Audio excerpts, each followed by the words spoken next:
What's up, my fellow comic book readers?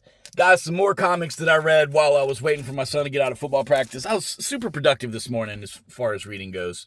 But more DC stuff. Let's talk about them, all right? We got Bizzaro Year None, which is a creative take on Year One, right?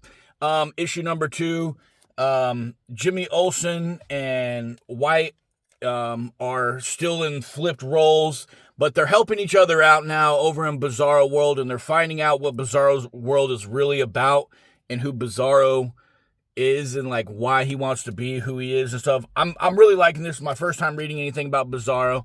I thought issues 1 was fun to read. This one's a little bit more informative about Bizzaro, but also fun to read. Definitely recommend it if you're interested. Superman Unlimited issue number 14. Superboy has come back from his role in captivity where he was stored like in a volcano. But it might not be Superboy. And Batman is the one that Batman and Robin have kind of, Damian more specifically, have kind of stumbled upon who it might be.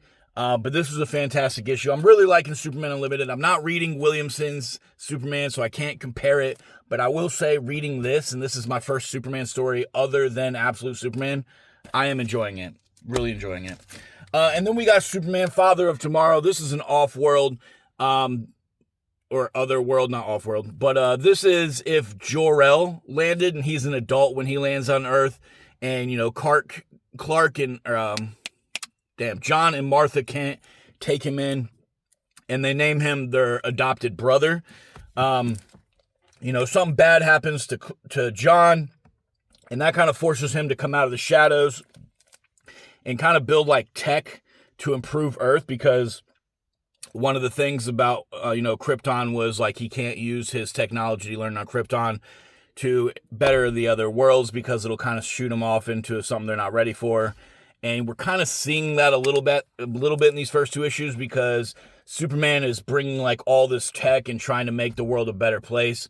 But people, he takes Lex Luthor under his wing as a kid and like raises him for 20 years. So Lex Luthor gets all of the knowledge from Krypton. And then Superman finds out what Lex was doing, because Lex is a bad guy, of course he is. And they kind of have a falling out, and, Lex is like, I'm going to kill you type shit.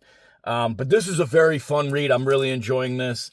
And I definitely recommend it if you're into like otherworld, off-world type Superman shit. But again, I am enjoying this, and I definitely recommend reading all those comics I just talked about. But even if you're not going to read those today, pick up something, read it, simulate that mind, and have a great day.